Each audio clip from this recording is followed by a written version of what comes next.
If there is someone right now that you think you would want to see have a sort of comeback moment the way that Valerie has on the show, who would that be? Me.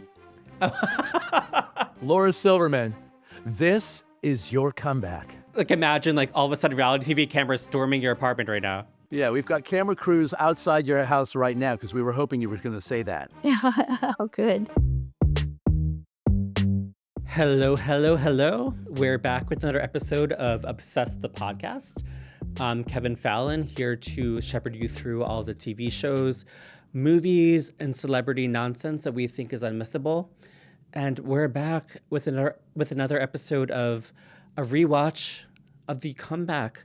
I'm so excited to have Dan Bucatinsky here, my co-host in this endeavor. How are you, Dan? I'm good. I'm always so happy to talk to you and so happy that we have this opportunity to dig back into season 1 and season 2 of the comeback just in time for March's premiere of Comeback Season 3, the final season. Yes, we're going through both of those past seasons, which are, by the way, available now for you to watch on HBO Max, Season 1, Season 2. This comedy treasure trove is waiting for you. Please watch it. But if you're a fan like me, this is heaven. We are talking to all of the actors, behind the scenes people to get all the juice, stories, gossip, and just like fun about what it was like to make this comedy masterpiece. Yes, and if you're just tuning in, know that there's other episodes of this special comeback rewatch podcast, Obsessed. So look for our conversation with Damian Young. And obviously, I talked your ear off on the first one. And Dan, tell us who's our guest today. Oh, I'm so delighted that we are able to have joining us today on the podcast, Laura Silverman, the one and only Jane. Jane, as the iconic gesture goes. Laura, how's it going? I'm really good. I'm really good. Dan and I are so happy to talk to you. I mean, we're doing a comeback rewatch, so obviously we cannot talk about this show without talking to Jane. Jane. Jane. Does everybody say that to you? No, not really. I mean, I don't leave the house very much. Oh, if you did, everybody would be like, Jane. The amount of times, Laura, that like I do this now that I have a podcast and a producer that I can just be like, nope, we're not doing this right now. Jane. You have inspired my entire career, so thank you. Oh, wow. Okay, good. Thank you. I have to tell you, this show, The Comeback, I don't think would work if there was not a Jane character and not played as beautifully as you play her. A person who grounds this sort of like lunacy of showbiz mania and all of Valerie's craziness. You need a person like Jane to be like real and grounding. And Laura, I need to know that you hear me. I do hear you. It's like, it's kind of like the Ethel. Like, Lucy can't exist without Ethel because she would be a lunatic. And it's not a bad word to say. She would be locked up like she's, but Ethel would just go, oh, Lucy. And it normalizes her in the world. Yes. And I think one of the beautiful things about this is that there could be a world where Jane is so disgusted by Valerie's behavior that it just becomes just like this like toxic relationship. But we see throughout these 2 seasons that, of course, took place over the course of over 10 years that Jane has a soft spot for Valerie. Can you talk about like how you formed that relationship with her? Oh, I mean, as it goes through it, like thinking back to, and I haven't rewatched all of season 1, and so it's been years, but I've seen a bunch of it now. It's she sees that it's not about fame for Valerie. It's about having the status that she needs in order to do the thing that she loves. It's a requirement, and it's an unfortunate one, that you have to, have, what do you call it? Like you box office draw. You have to have a drawing power because it's a business in order to work. And she just wants to work. She wants to act in sitcoms, and she just wants to act. She really loves it. And I think that's what shifts it, because it's not about, she's doing all this kind of like gross stuff or, humiliating stuff. Well, all of that stuff is humiliating by nature, Well, yeah, we're in an I'm terrible at it. I'm horrible at show business. we're humiliated for a living, which is really the truth about show business to begin with. But it's so interesting because season one is all about the threat and the impact of reality television on the creative process. And I think in many ways we meet Jane right from the pilot as a person hired to record this actress and probably other. We learn in the pilot, Mary Lou Henner and what's her name? Oh, Kim Fields. Kim Fields. Yes. Oh my God. But for all intents and purposes, Jane is just one of 3 crews that are following 3 actresses, one of whom is going to get her comeback. We know that it's not what she wants to do for a career, but she needs work and she's Right. a documentarian. But she takes it so seriously, which is like the thing that I think makes the show work is that Jane is unflapping and making sure that they get every like juicy moment from Valerie, that the show is shot well. We see this in like season 2 where she's adjusting the cameras of the rookie crew. She wants to make sure that this is the best version of what she might think is a trashy reality show or an entryway into showbiz.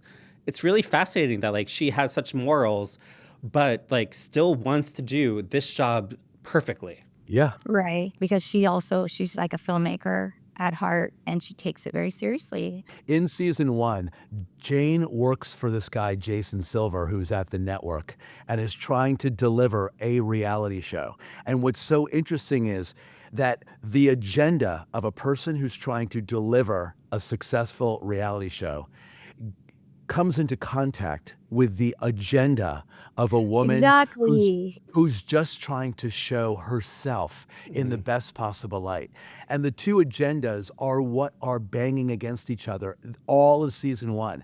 And what's so exciting is that we see Valerie sees Jane as a partner in her agenda. Yeah. And Jane sees Valerie as not a partner of her agenda, but the subject of her agenda. She has to do a good job and she has to like build a name for herself in order to continue working just like Valerie does. Mm-hmm. Right. And she'll do whatever she has to do to get that. And so then the conflict comes in as she begins to care for this person, but she can't fail. Yeah. And it's also really fascinating because we watch Valerie just go all in. She trusts Jane so completely. She's just like, Jane's doing this. This reality show is going to be amazing. And she, does all of her, cut Jane and, I need to know that I'm being heard and all of this, trying to self-produce. But she very quickly trusts Jane. And that must be like such a interesting thing to play as the person playing Jane, to know that this person is putting all their faith in you and you have your own agendas and your own career path to think about. Like, what was that like to play that part of this? To play the part where I have my own agenda and she trusts me. Yeah, it's almost like an Odd Couple sort of situation. It's difficult to answer like the question of like, what was that like? Because you're just doing it and you're just sort of following. And if you most of the time, if I ever ask Michael, like, well, what is Jane gonna do here? And he goes, you know what she's gonna do, whatever you think she's gonna do. That was mostly the answer that I got. And Yes. And so like that scene where they're shooting the pilot of Room and Board and Jimmy takes her to the side outside that door and Jane sneaks her cameras around and she's on the other side of the door watching on her monitor and listening, and it's so painful. Lisa plays it so beautifully when he says, darling, you're not it anymore, and she's like, and then they leave and then Jane opens the door and she's like, I got it. I got that vulnerable, painful, awful moment. But what else is there? You know what I mean? Like she's looking for the me. I know. Laura, you're nothing like Jane. I mean, this is the thing that makes me laugh so much. Laura is so sweet and loves the cast and loves Lisa, and the two of them have a great relationship. And in season one, the bottom line is what Jane has to do is deliver the goods. Yeah. And Yeah, what Valerie thinks she's got in Jane is a person who's going to deliver the best, most noble, the most likable version of Valerie, and we're right. gonna discover that that's not actually what reality is about. Ding's trick really is being like, like I have kind of like this sweet sounding voice and I'm soft spoken, Yes.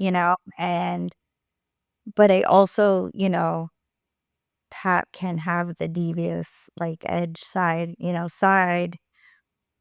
So I think that was really good casting. It's great casting. But that was sort of my take on it because I had no other way to do this.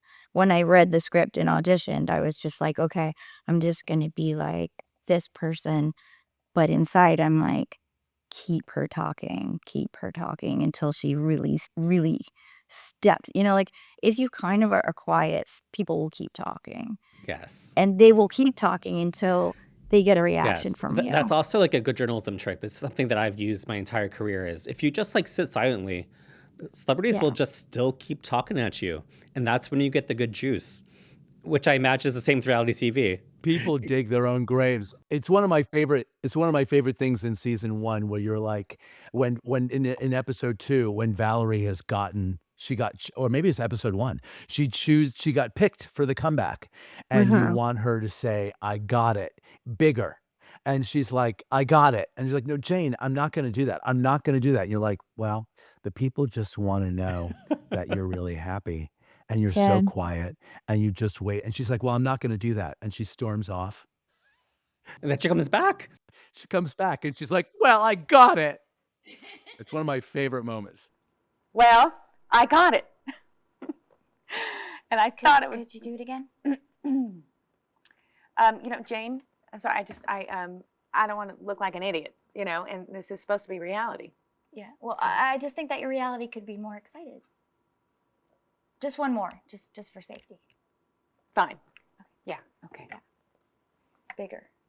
Okay, you know what, Jane? You and I have to talk. Can you turn the cameras off, please? No. Then I'm done. Okay, with this part, okay? Because I can't. I have a table read, and. All right. Just-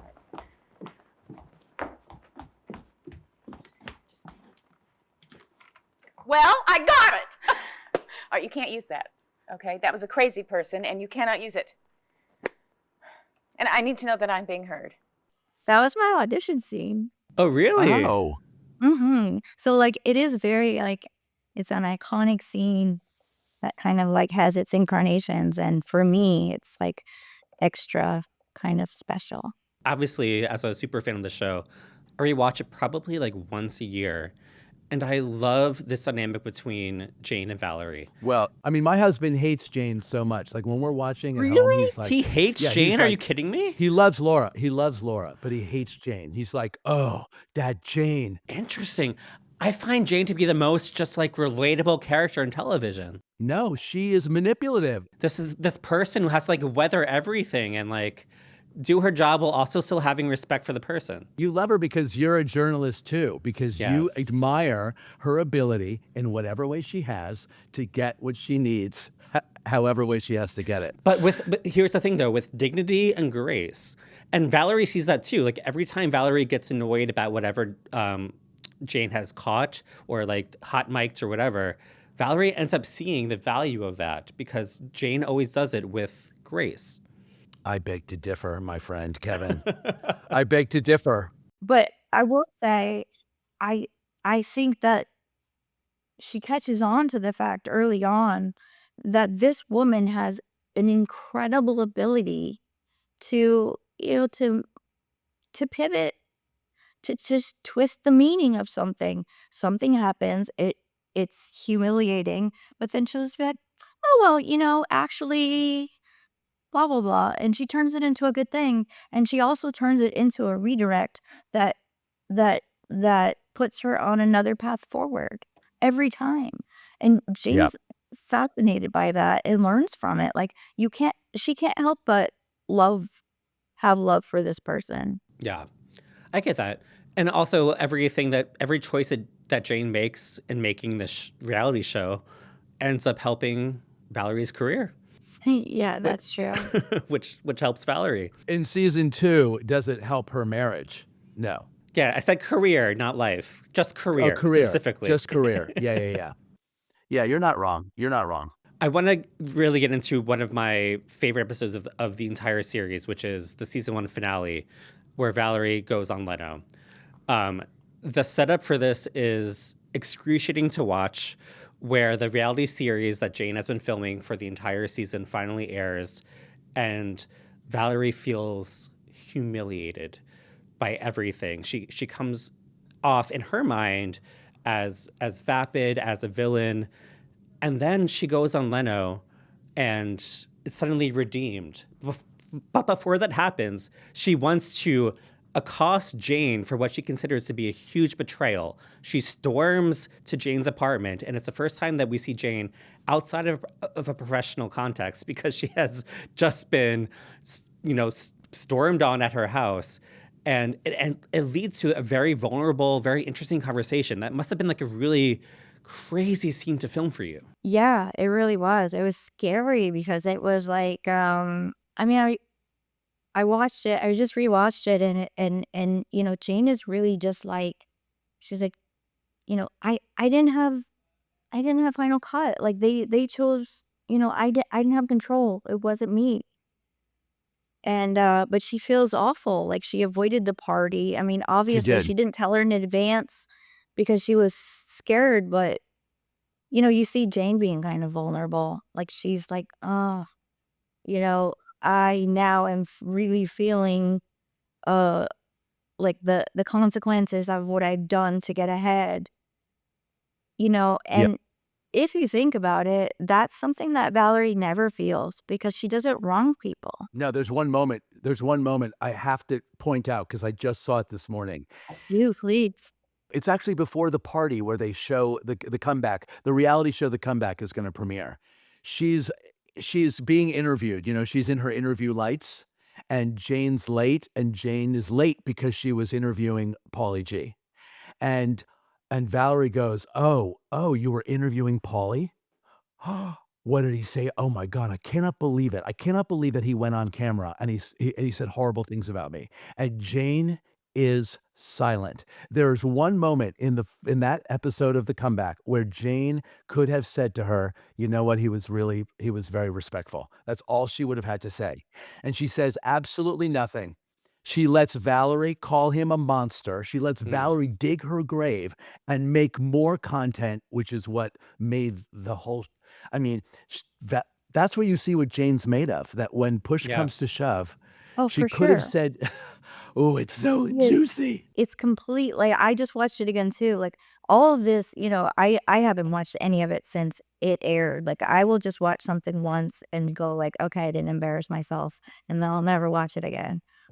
So I've just been for forced to watch all this stuff again, but it's so great and it's so different than I remember it. Like, when people say to me like, "Oh, you're so great in The Comeback," I'm always just like, "But what did I do? I didn't do anything.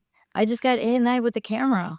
Like I wasn't like a character. That's the way I think of it, and I Yeah. watch it and like Jane really is a character. That's a Yeah. very Jane perspective on the show, to be honest. Yeah, Yeah. like, "Oh, I wasn't there." I wasn't even really there.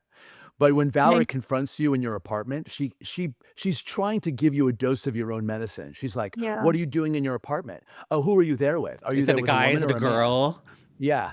Yeah, she's Yeah, like, "This is what it feels like. How does it feel, Jane? How does it feel?" And Jane's like, "Look, I worked for Jason. The network did it. It wasn't me," which yeah, is Jane's perspective.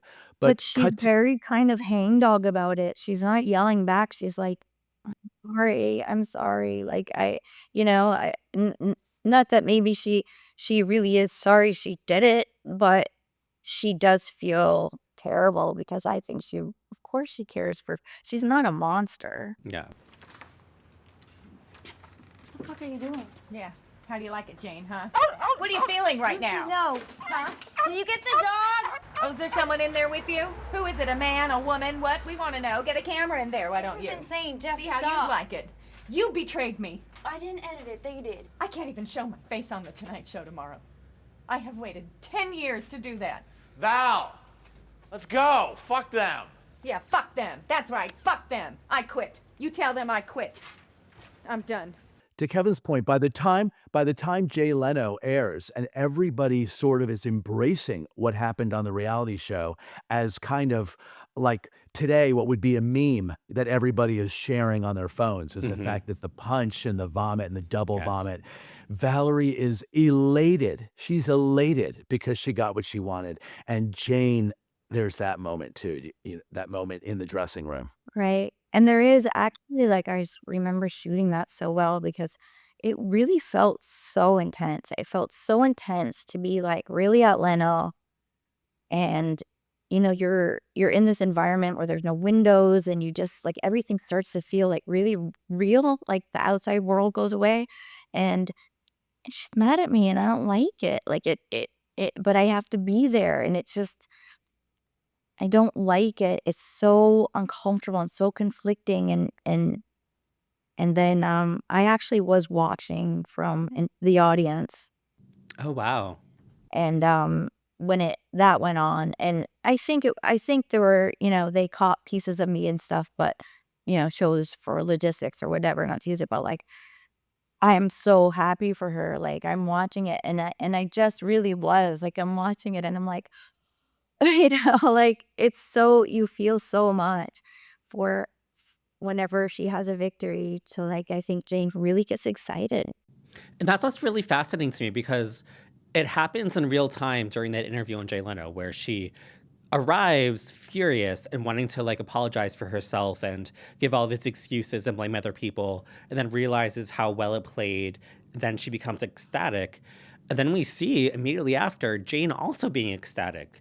It's crazy just how like the night before there was this like SWAT team accostation at her house that should like make her furious. But then there's something about the relationship that was forged between filming this that when the tide turns and Valerie realizes this is a triumph, Jane also realizes it's a triumph, and the two of them embrace at the end.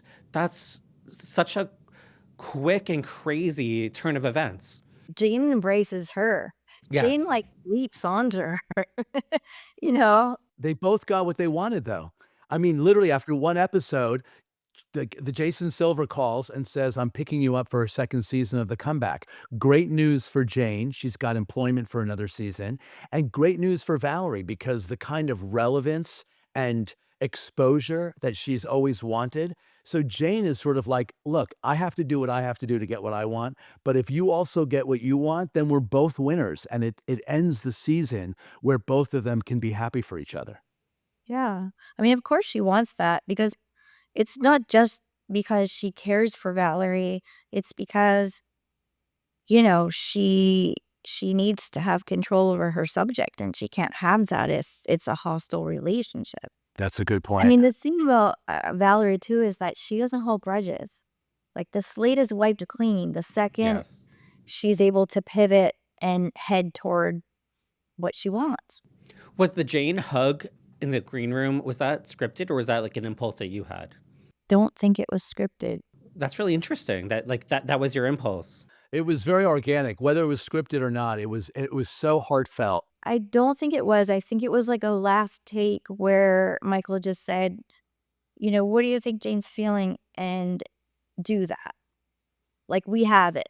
There's always a we have it. So what do you think what else maybe might happen? Because, I just hurl myself onto her.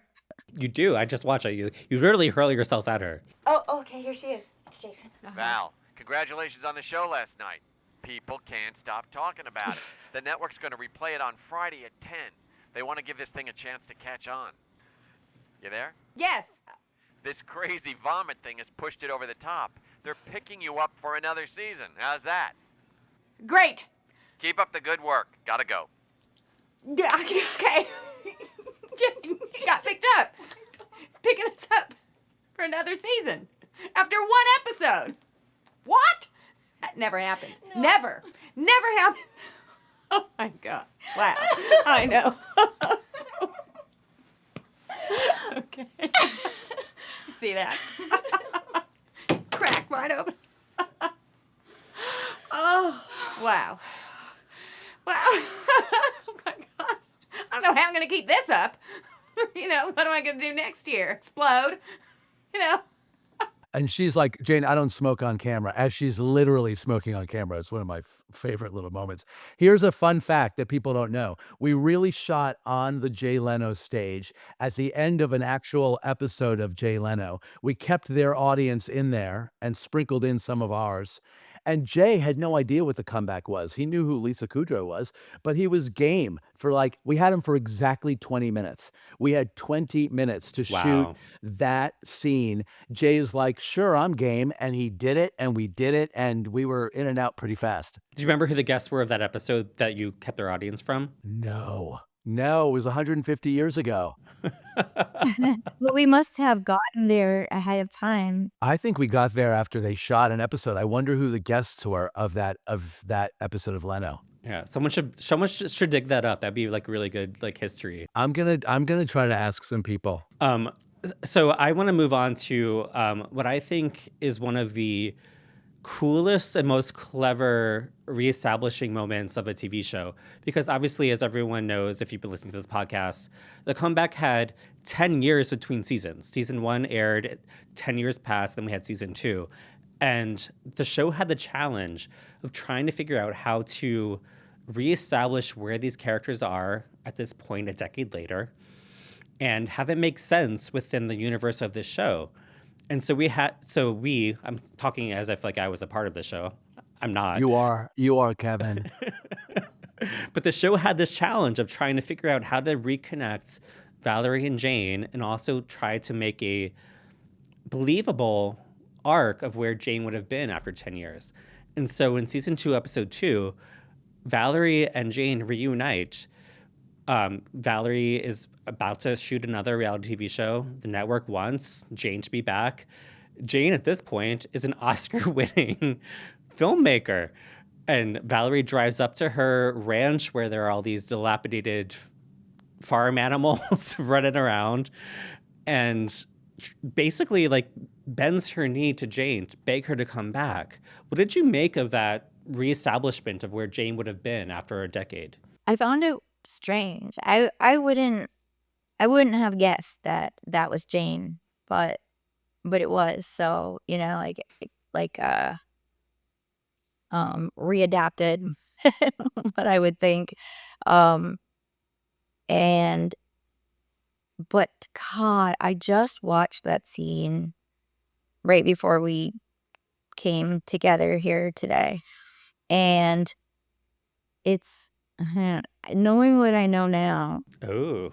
it makes so much sense, so much more sense. So I really think that this is there's a deliciousness coming, because I think that, and I'm just realizing all of this now, but I think maybe Michael Patrick King is actually pretty smart. A little bit, yeah. It all makes so much sense when you look back and add a whole new layer to the first 2 seasons. Jane is just leaning into something because she's frustrated, because even with an Oscar, she can't make the movie she wants to make because nobody gives a shit. So she's like, you know what? I'm just happy on my little farm with my broken down horses and my goats and, making tea and just smoking weed. And it's real, but it's also just sort of it's something that people do when they go, well, you know what? I don't give a fuck then. I do that all the time. I'm like, nobody wants to hire me as an actress. So you know what? I'm going to lay on my couch and read books all day and drink Topo Chico and, just think about how much I love my husband. And I love this life. This is perfect. This is great. Yeah. So you connected to that Well, but the thing I'll tell you is that Lisa and Michael put a lot of thought into what the last 10 years would have been like for Jane. And the truth is, Lisa and I, who had a production company, we produced a lot of television together over many years. And around the time we were making season 2, several years before, we launched a series that was a British series that we brought to America called Who Do You Think You Are, which is a documentary series. But the thing that we became exposed to were many of the people who worked in reality television and how much their passion, their art, their craft was in documentary, and how many of them, in order to make ends meet, work in reality. And so the fact that Jane was somebody who had made a short doc, the women of Treblinka, um, the lost women of Treblinka, is so actually believable because that's where those reality producers' passions really are. Everyone in this business does what we have to do in order to get to do what we want to do. And so I think discovering what she sort of had cooking over that decade was also a revelation for Valerie, which I thought was so fun to watch. And another instance of this show being so prescient about the industry. Like the show understanding, like again, like we've talked about this before, Dan, how every 10 years this is sort of like a state of the union of what's going on in Yeah. showbiz. What you just described is exactly what was happening at that time. It is these people who are so brilliant at filmmaking who are doing reality TV and also Yeah. producing documentaries that are winning Oscars on the side. Yeah, because who's financing those small little passion projects? Who's going to finance them? And so you have to make ends meet, but you don't want to give up your passion. And Jane always has a passion, an agenda, something she really believes in. And whether that jibes with what Valerie needs in that moment is always the question. How can they both do the same thing, but have different points of view about it, which you will see happen in season 3. We can't say how, but it will happen in season 3. One thing that I loved about that scene too, um, and like obviously like the iconic moments are Valerie, cradling the Oscar as if it's like a newborn child and trying to school Jane on how important this is and being so offended that she doesn't understand the significance. But the thing that I love most about that scene is when Jane lights a joint because it is such a power shift. Jane is now in a position where she's not like underneath Valerie. She has now done something that Valerie could only dream of. She has won an Oscar statue. And I think like she's not like peacocking about it per se, but she lights that joint and that signals something. Like what was it like for you to like finally get to like be the like cooler person in the room than Valerie? Did you feel like that you were the cooler person in the room? Definitely, yeah. Wow. Oh. Yeah. Doesn't mean anything. Doesn't mean anything. It's an Oscar. Oh, and I made banana bread. Oh, I don't eat that. But I'll have some. Tyler, make sure that you get me with the Oscar. You know what, Mickey? Here, we take a picture of me with the Oscar. Just want to make sure. I want it on my phone. Yeah, take another one for safety. Another one. Another one. Just one more. Jane taking pictures with your Oscar. I know, I'm right in the room. Oh, I couldn't see you. I was blinded by the gold. Oh, wow. Look at that. Makes a good doorstop, Doorstop. because it doesn't matter. Doesn't matter. I still had trouble raising money for my next one. Oh. I have an unfinished movie about the Taiwanese boat women in my barn. Nobody even wants to know about it. Well, maybe HBO wants to know about it. Right? Oh, no can do. I'm a lightweight. And on top of that, a great little detail, which was not lost on Valerie. Jane cannot help herself while she's getting stoned. She's correcting these UCLA grad students, these USC film students. Moves the camera up. That's such a great beat. Like she's just like, you're gonna want to come a little bit up anyway. Yeah, if you're going to light Val, you're going to want to light her from above. Like, she knows exactly what she's doing. And Val's like, there's nobody who knows how to shoot me better than Jane. And that's all happening at the same time. Yeah, the horse is like the goats. You need to, okay, come up that way. Yeah. There you go. Yeah. They're rescue horses. Valerie's like bragging about like, you are the one who knows how to shoot me best. That should seem silly to somebody, but I think Jane finds that very intoxicating. Definitely. Definitely. I mean, yeah, she's acting cool about it all, but you know, she's obviously like, you know, she's thinking about her unfinished film in the barn. Like, she's not really just embracing this like farm life. And for someone to come and just be like, you're the best at this, it's a little hard to resist. You know what else is Jane? Talk about two agendas. Like, as another place where it's really, really clear and evident is in Jane continuously saying the Oscar means nothing. It means nothing. It doesn't mean shit. Exactly. It's on the floor holding the door open. Yes. But to Val, having an Oscar is the ultimate. She's like, Jane, what are you talking about? How can you say it doesn't mean anything? And she's like, it doesn't mean anything. I won an Oscar and I still can't finance my movie. That's a reality. And there's Valerie taking another and another and another and another and another, Yes. taking pictures with this gold statue, which means everything to her. The two of their different agendas are so clear there. Of course, she thinks it's amazing that she won an Oscar. Jane does.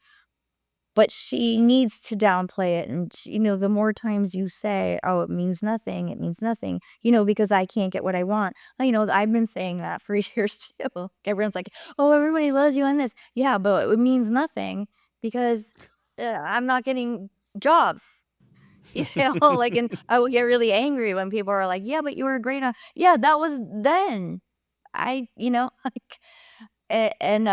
There's anger in it, it means nothing. It's not like being humble or being past it. It's like she is looking for an opportunity, but she has to be talked into this. And what finally does it is just, Valerie kind of switches the power dynamic a little bit at the end. And she just comes at Jane, who's standing in the doorway, kind of right-sized again, and is like, oh, Jane, oh, is that the barn where your unfinished film is, where the boat women are? Oh, you keep talking about how you want this, you want that, but you're not going to do anything. I'm handing you a chance to get the money to do it, and you don't want it. Yeah. And then the next thing you know, she's back in that kitchen with those two giant pears. And 10 years later, she's back doing it again. And I have to say, your response now to all those people can be like, oh, you loved me then? Well, 10 years later, watch me on the show in the spring. I'll be back. At the end of the day, Jane wants to make a good documentary, and Valerie wants a good documentary that shows off her work and her ethic and her personality and her marriage, and wants to sort of control the narrative. But Jane wants to control the narrative also, and has morals and ethics and an agenda and all that stuff, all that stew doesn't change. Also, she wants it, she's not selfless in her pursuit of, making these films and documenting, like she wants to show people like this is going on and you need to care. But it's like with social media these days, everybody just wants to be the one who like says the right thing to turn the tides, to make a change, but they're just sitting on Twitter all day. But there's that feeling of like, I want to be the one that changes the world. And that is very self-centered. Lisa said this in an interview recently, and it's so true. Everybody is Valerie Cherish. Everybody. That's a hard pill to swallow, but it's so true. We all want to get to do what we want to do. And, we all want to be able to, like, we all sort of like write off things that aren't helping us. Everybody wants to make their mark. Everybody wants to be remembered. Everybody wants to be immortal and seen and heard in different ways. But Jane is a version of Valerie, and Valerie's a version of Valerie, and Billy is a version of Valerie. And it's really interesting. Yes. And they all think that they're sort of above the other. Well, Jane the most. Jane's trying to change the world. And so, yeah. Well, Laura, Dan has devised a few questions that we try to ask all of our guests who are on the comeback. We're going to ask a few of them today. Probably I'll ask one, then Dan, you can ask one. These are all related to the show. What I want to know is, for you, if there is someone right now that you think could use, or at least who you would want to see have a sort of comeback moment the way that Valerie has on the show, who would that be? Me. That is a perfect answer. That's a perfect answer. Oh my gosh, I love that. Laura Silverman, this is your comeback. How good. Imagine all of a sudden reality TV cameras storming your apartment right now. You're ready. I'm ready. Yeah, we've got camera crews outside your house right now because we were hoping you were going to say that. Yeah. How good. That's the best answer ever. Well, another one of my sort of rapid fire questions is, what would be a moment that you can describe? Oh, there's two of them I want to ask, but I'll let Kevin ask the other one. What would be a moment in your life that you would describe to be a Valerie Cherish moment? Like a moment in show business where you sort of, however way you wanted to answer that question, a Valerie that has happened to Laura Silverman. Okay, some producer reached out to me on Facebook, but I looked up, was an actual producer of movies, and was like, hey, we got this part for you, and we really want you for it, and it has to be you. And we changed it to a woman, and we just for you, and it has to be you. And I was considering it. It was like an indie movie. It wasn't bad. I read it. It was kind of good. And I was like, yeah, okay, I'll do it. And he's like, okay, well, we just have to wait until Justin Long passes. And so then I was like, okay, what? That's not what you do. And then we hear nothing from them. I transfer him to my manager. We hear nothing from them. And then all of a sudden the director calls me on the phone, a person I don't know. And I was like, hi, I'm directing the movie, blah, blah, blah. And we need you for the movie. And it has to be you. We rewrote it for you. It has to be you. And I was like, but I haven't heard from you. He goes, yeah, well, we're just we're a week out from starting, and Donald Faison just left us high and dry. And I was like, hey, I thought 2 months ago it had to be but you were waiting for Justin Long to pass. And then they had Donald Faison attached, and he bailed a week before. And I was like, I wrote an email and I saved it. And I'm a kind of a kill him with kindness person. And I just sort of outlined the series of events, and I'm like, what do you do in this situation? No. Did you end up getting the part? No. The movie never happened. Of course not. I have no idea. I did not want to work with these people. That is very Valerie. But Laura, what's so weird is that they were waiting for Justin Long to pass, and then they move forward with you. Yes, then it's months later. I've forgotten about the whole thing. And they're There's no end to how many humiliations anybody can take in this business. And we just have to learn from Valerie. Pivot and do a positive, and turn it into a positive. It really is. It becomes so easy. For me, it starts to get really easy. I just go, well, that's just not what was meant for me. Right. I just dodged a bullet. What's meant for you was to play this role of Jane, which is, as a super fan, the fact that we get to watch you over the course of 20 years play this. It's been a beautiful journey.